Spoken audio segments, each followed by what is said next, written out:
मैया हैं जानकी जी। अब श्रावण पूर्णिमा का समय था साहब, और सभी बालकों के हाथ में राखी बंधी हुई थी, सभी बच्चे राखी बांधे हुए थे। लेकिन दत्त परिवार का एक ब्राह्मण बालक, जिनके पिताजी है नहीं, माँ है, और थोड़ा बहुत जो कहीं से सीधा सामग्री मिल जाती है उसी से अपना जीवन यापन करते हैं और भगवान का भजन करते हैं। सबके हाथ में राखी है, लेकिन ये प्रयाग दत्त जो बालक है उनका, इसका हाथ आज सूना है। मां, रक्षाबंधन है, सभी को राखी बंधी हुई है, मेरे हाथ में राखी क्यों नहीं है? मैया ने कहा, बेटा इन सबकी बहनें हैं, तेरी बहन नहीं है। बालक बुद्धि है, नहीं माना। मैया कैसे नहीं है बहन? मेरी आंख है, कान है, नाक है, हाथ है, पांव है, मां है, तो बहन भी होना चाहिए। मेरी बहन क्यों नहीं है? अब उसको कैसे बताए कि बहन तेरी नहीं है? बालक है, समझाने के लिए बोल दिया, बेटा तेरी बहन है, लेकिन बहुत दूर है। कहां रहती? बोले अयोध्या में। अयोध्या में रहती है।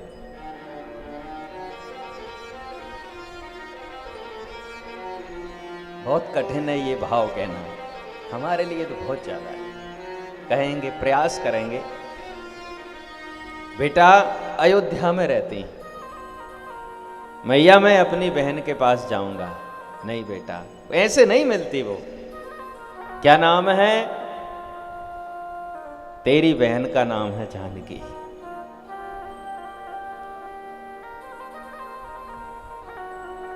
और बहनों ही का नाम है राम।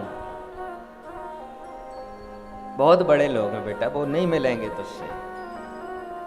नहीं नहीं मैया, मैं तो जाऊंगा। मां ने हट की, नहीं आने दिया। मां के उठने से पहले प्रयाग दत्त जी उठ गए और कहा, बहन राखी बांधेगी तो उसके लिए कुछ होना देने के लिए। तो इनकी मां के पास 2 धोती थी, केवल 2, एक पहने थी और एक सूख रही थी। उस धोती को इन्होंने उठाया और उसकी घिड़ी करी और रख ली। बहन राखी बांधेगी तो कुछ तो देना पड़ेगा।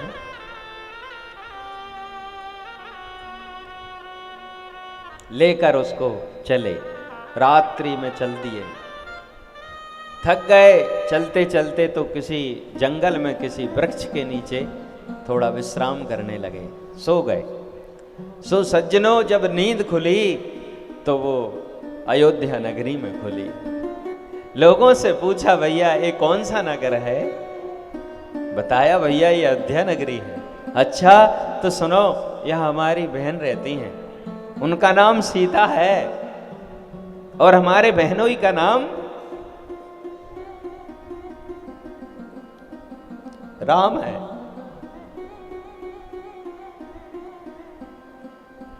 लोगों ने कहा, भैया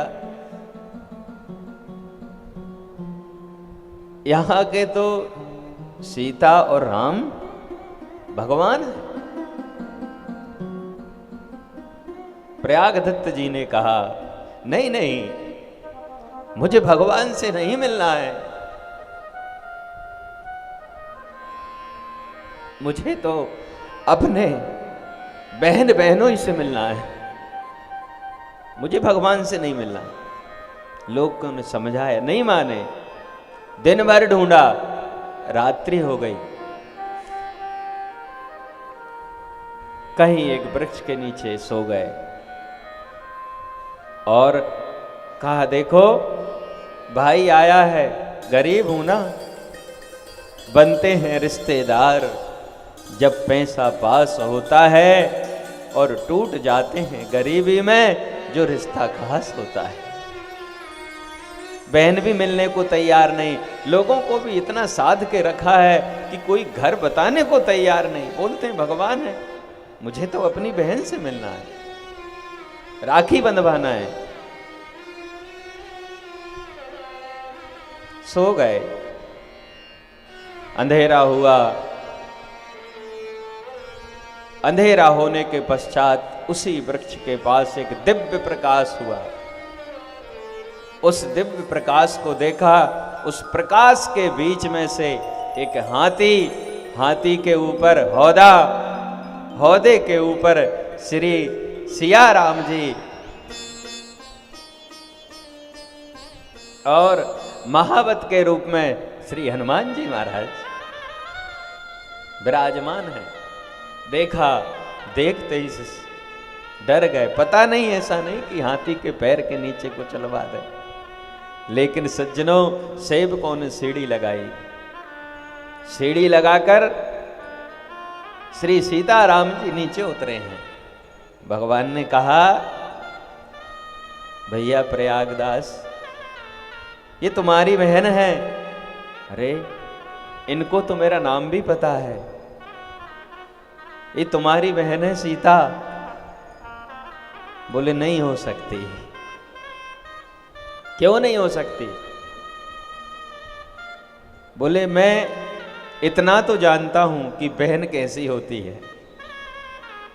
यदि बहन होती तो मुझसे इतने दूर अभी खड़ी नहीं होती, अपने भाई को अपने आंग से लगा लेती और इतना लाड़ दुलार करती कि मैं बता नहीं सकता।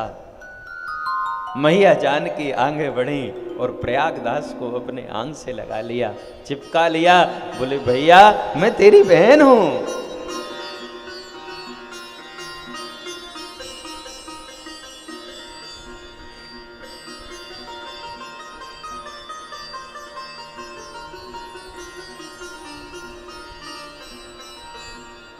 बहन,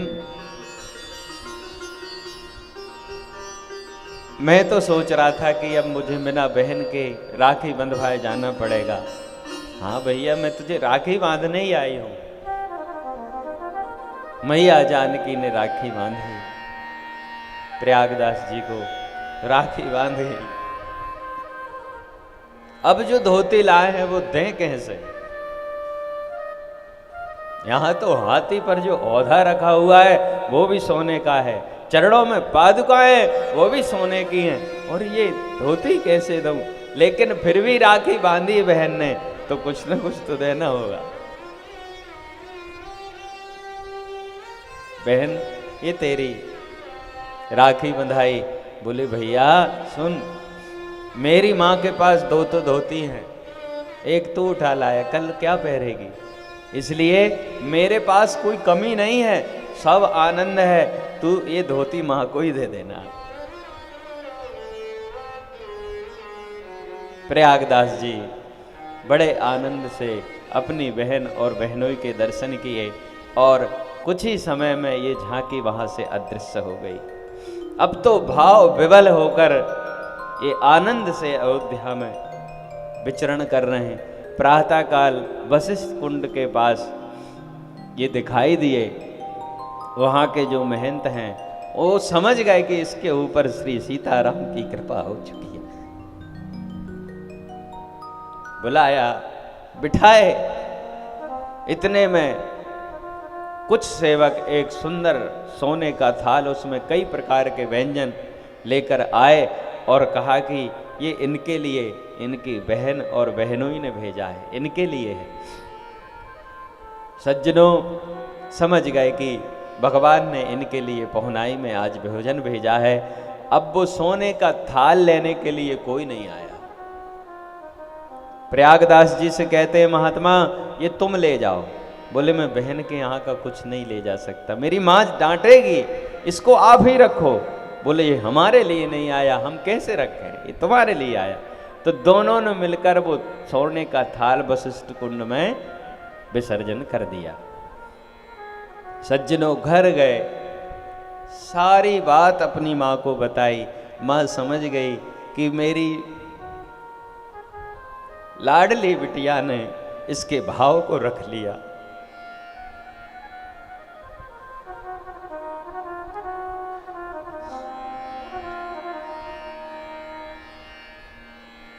सज्जनों, कुछ समय हुआ जिद करते थे कि मुझे अपनी बहन के पास जाना है। माँ समझाती। जब थोड़े बड़े हुए, माँ का स्वास्थ्य ठीक नहीं रहा, माँ चली गई। माँ की सारी अंतिम क्रियाओं को कर कर भंडारा, भोजन भंडारा पवाकर और फिर जे अयोध्या जी आ गए। इनको पता चल गया था ये भगवान है। जब बड़े हुए तो पता चल गया था, यहां रहने लगे। लोग इनको मामा प्रयागदास के नाम से जानने लगे। अयोध्या में सब मामा जी कहें, मामा प्रयागदास। कुछ समय बाद वहां पर एक कथा हुई। पंडित जी बड़े आनंद से कथा वांच रहे, राम कथा हो रही थी। जिस दिन ये पहुंचे तो उस दिन भगवान के वन गमन की कथा थी। अब सज्जनों, ये बहुत दुखी हुए, बहुत रुदन करें, बहुत पश्चाताप करें कि बताओ, बन जाने की, इतने बड़े राजा के बेटा, इनको बन जाने की क्या आवश्यकता थी? अरे किसके घर में दो चार बातें नहीं होती? देखो, बन चले गए, छोटे भाई को ले गए और मेरी बहन को भी साथ में ले गए। ये क्यों चले गए वन में? माता पिता का झगड़ा होते रहता है, घर में दो चार बातें होती हैं, जहां चार बर्तन होते हैं वहां खटकते ही हैं। लेकिन साहब, लोगों से पैसा मांगने लगे। जीवन में पहली बार किसी से कुछ मांगा, लोग समझ गए कि ये भाव में बह गए हैं। कहा, सुनो, हमारे बहनोई जंगल चले गए हैं, अब उनके पास कुछ है तो है ही नहीं। तो क्या किया इन्होंने? लोगों से पैसा मांगकर 3 जोड़ी, 3 पलका, 3 जोड़ी गद्दा रजाई और तकिया और पांव के जूते खरीदे। पंडित जी के पास गए, गुरुजी अभी कहाँ होंगे? बोले चित्रकूट में है। यहां से पैदल 3 जोड़ी पलका और जूता चप्पल, गद्दा रजाई सब लेकर पैदल चित्रकूट पहुंचे। मंदाकिनी नदी के किनारे पहुंचे, आवाज लगाई, बहन आ जाओ, मैं तुम्हारे लिए सब व्यवस्था करके लाया हूं। अब तुम्हें वन में मैं आ गया ना, अब तुम्हें कोई कष्ट नहीं होने दूंगा। ये है भक्त की भावना। ऐसे होते हैं भक्त साहब। मैं लाया हूं। जब साहब थोड़ी देर भगवान नहीं आए तो रोने लगे। मैया जानकी कहती है, रो रो कर अपने प्राण त्याग देगा, तुम चलो दर्शन दो। भगवान श्री राम जानकी लक्ष्मण की सहित प्रकट हो गए और उनके सामने आकर खड़े हो गए, बनवासी भेष में। क्या बात!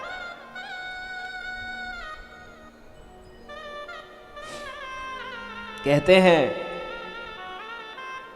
तुम काहे को आए और ये क्या नाटक मचा रखा है? बहन को भी परेशान कर रहे। अरे खुद आते तो आ जाते, लेकिन इनको क्यों लाए? चलो आए गए हो तो सुनो, ये जूते पहनो और ये आज से नीचे जमीन पर नहीं सोना, ये पलंग लो, ये गद्दा रजाई लो, और जो भी कमी पड़ेगी, आप नदी के उस पार है तो मैं इस पार हूं, आवाज लगा देना, मैं ला के दूंगा। लेकिन कोई कष्ट में नहीं रहना, हाँ आराम से रहो, भोजन पानी की कोई कमी नहीं आएगी, मैं हूं ना अभी।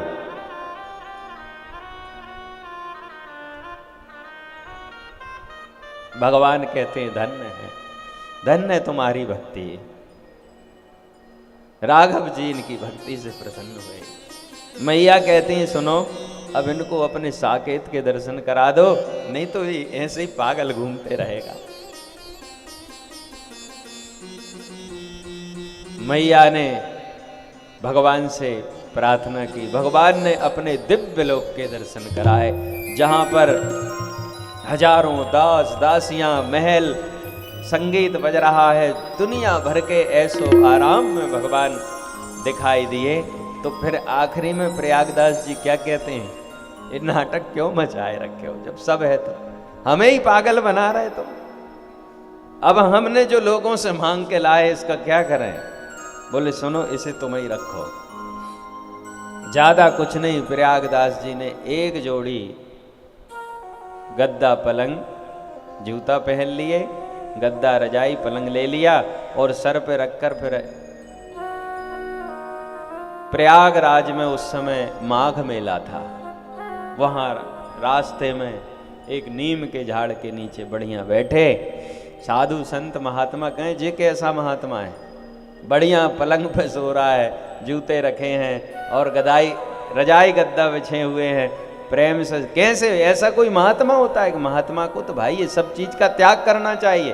बोले कौन ने कहा हम महात्मा है, तो महात्मा नहीं हो तुम क्या हो। बोले हम बताएं हम क्या है। हाँ, बोले नीम के नीचे खाट बिछी है, खाट के नीचे करवा और प्रयागदास अलमस्ता सोवे, राम लला को सरवा। कौन ने कहा महात्मा है, हम तो राम जी के सारे हैं। हाँ, हम उनके सार हैं, जो जगत का सार है हम उसके सार हैं।